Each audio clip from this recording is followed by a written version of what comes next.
నమస్తే అండి. నాకు డౌట్ వచ్చిందనమాట. ఆ డౌట్కి ఇప్పుడు మీరే సమాధానం చెప్పాలి. నేషనల్ కమిషన్ ఫర్ ఉమెన్ అని చెప్పేసి ఒకటి ఉందన్నమాట. ఒక నేషనల్ కమిషన్. ఇది వచ్చేసి రాష్ట్రానికి సంబంధించి ఉంటుంది, కేంద్రానికి సంబంధించి ఉంటుంది. సో మొత్తం ఓవరాల్గా దేశవ్యాప్తంగా ప్రతి రాష్ట్రంలో కూడా నేషనల్ కమిషన్ ఫర్ ఉమెన్ అని చెప్పేసి ఉమెన్ కమిషన్ అయితే ఉండడం అయితే జరిగింది. అంటే మహిళలకు ఎక్కడైనా వాళ్ళ హక్కులు భంగం కలిగినా, లేదంటే వాళ్ళకి వ్యతిరేకంగా మాట్లాడినా, వాళ్ళ వ్యక్తిగతంగా వాళ్ళ ఏదైతే శరీరంలో ఉన్నటువంటి భాగాలకి సంబంధించి ఏదైనా మాట్లాడకూడని మాట్లాడినా, వాళ్ళ ఆహార్యం గురించి మాట్లాడినా కూడా వెంటనే women commission, national commission for women ఏదైతే ఉందో వీళ్ళు వెంటనే రెస్పాండ్ అవుతారు, నోటీసులు వస్తారు. దీనికి సంబంధించి వివరణ అడుగుతాం. ఇంకొక ఎగ్జాంపుల్ కూడా చెప్తాం మీకు. ఇంతకుముందు ఏం జరిగింది, నాగ చైతన్య సమంత విడిపోయే టైంలో ఒక వేణుస్వామి అని చెప్పేసి ఒక స్వామీజీ ఉన్నాడు అనమాట. ఆయన ఆస్ట్రాలజర్ ఏదో మొత్తానికి అయితే. ఆయన ఏంటంటే వీళ్ళు విడిపోతారు, వాళ్ళు విడిపోరు అని చెప్పేసి జాతకాలు చెప్తా ఉంటాడు. అలాగే ప్రభాస్కి ఏదో రోగాలు వస్తాయి అన్నట్టు, ఉన్నాయి అన్నట్టు ఏదో మాట్లాడుతుంటాడు ఆయన.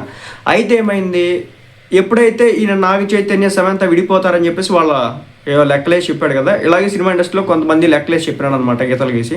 చెప్పంగానే కొంతకాలానికి నేషనల్ ఉమెన్ కమిషన్ వచ్చేసి తెలంగాణకు సంబంధించి వాళ్ళు ఈయనకి నోటీస్ ఇవ్వడం అయితే జరిగిందనమాట. ఆయన తర్వాత ఏదో అపాలజీ ఏదో చెప్పినాడు, మొత్తానికైతే ఆయన వెళ్ళి వచ్చినాడు. సో ఒక మహిళ గురించి మాట్లాడినా, అంటే ఒక లైన్ దాటి పరిధి దాటి మాట్లాడితే కనుక నేషనల్ కమిషన్ ఫర్ ఉమెన్ వెంటనే రెస్పాండ్ అవుతుంది, వాళ్ళకి నోటీస్ ఇస్తుంది, విచారణకి రమ్మంటుంది. ఇది చిన్నదైతే ఏం కాదు, చాలా లా అండ్ ఆర్డర్ చాలా కంప్లీట్గా డిఫరెంట్ వేలో ఉంటుంది అనమాట. సో ఒక ప్రత్యేకమైన హక్కులు చట్టాలు కూడా వీటికి ఇవ్వడం అయితే జరిగింది, నేను కాదనట్లేదు.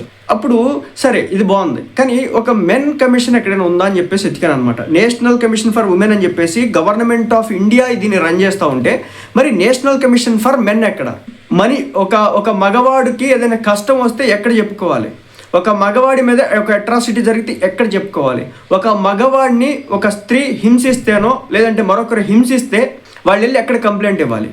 పోలీస్ స్టేషన్లో ఒక మగవాడిని తన వైఫ్ కొడుతుందని, హింసిస్తుందని, ఫిజికల్గా అసల్ట్ చేస్తుందని చెప్పేసి అతని గురించి వెళ్ళి పోలీస్ స్టేషన్లో కంప్లైంట్ ఇస్తే పోలీసులు ఆ కంప్లైంట్ని తీసుకుంటారా వితౌట్ వీడియో ఎవిడెన్స్తో వెళ్తే?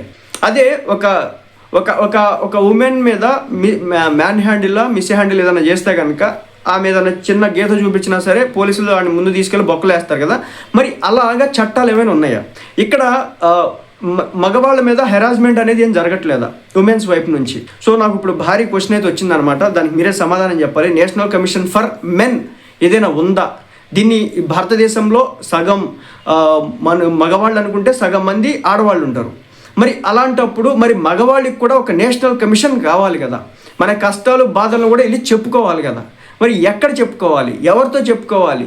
మగాడంటే బయటకు వచ్చి ప్రశాంతంగా ఏదైనా ఇబ్బంది పడితే ఏడవడానికి ఉండదు, లేదంటే సుఖంగా నవ్వడానికి ఉండదు, లేదంటే మూతి ముడుచుకుంటే ఒక తప్పు, లేదంటే కిటకల నవ్వితే ఒక రోగం. సో ఇలా ఒకటి కాదు రెండు కాదు అనేక రకాలుగా సమాజంలో మగాడు చాలా ఇబ్బందులు పడుతూ ఉంటాడు. నిజం చెప్తున్నా, చాలామంది మగవాళ్ళు పడుతున్నటువంటి కష్టాలకి, బాధలకి, ఇబ్బందులకి, రోజు పడేటటువంటి ఉద్యోగ ఒత్తిళ్ళకి పెళ్ళ ముందు ఏడవలేడు, తల్లి ముందు ఏడవలేడు, చెల్లి ముందు ఏడవలేదు. ఆ బాత్రూంలో కూర్చొని ఆ బాత్రూమ్ ఎదురుతో కూర్చొని ఏడుస్తూ ఉండాలన్నమాట.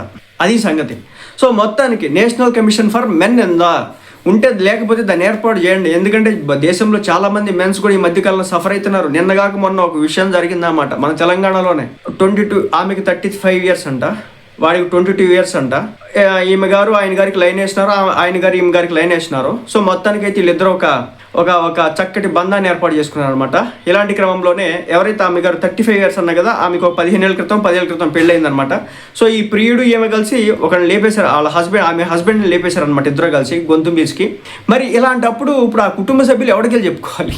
ఆడు పడేటటువంటి బాధ, నా పెళ్ళం వేరే వాళ్ళతో ఈ విధంగా తిరుగుతుంది, ఇలాంటి రంగుబోగతాలు వేస్తూ ఉందని చెప్పేసి వాడు వెళ్ళి ఎవరికి చెప్పుకోవాలి? దయచేసి నేషనల్ కమిషన్ ఫర్ మెన్ కూడా చాలా ఇంపార్టెంట్ అనమాట. ఎందుకంటే ఈ మధ్యకాలంలో జోకులన్నీ కూడా బట్ట మీద వెళ్ళిపోతూ ఉన్నాయి, బాడీ షేమింగ్ కూడా భయంకరంగా జరుగుతూ ఉంది. సో అలాంటప్పుడు మరి కావాలి కదా, మగోడంటే అంతసేపటికి తిడితే పడాలి, కలర్ షేమింగ్ జరుగుతుంది, బాడీ షేమింగ్ జరుగుతుంది, బట్ట షేమింగ్ జరుగుతుంది, పొట్ట షేమింగ్ జరుగుతుంది, హైట్ షేమింగ్ జరుగుతుంది. ఇవన్నీ కూడా సమాజంలో జరుగుతూ ఉన్నాయి.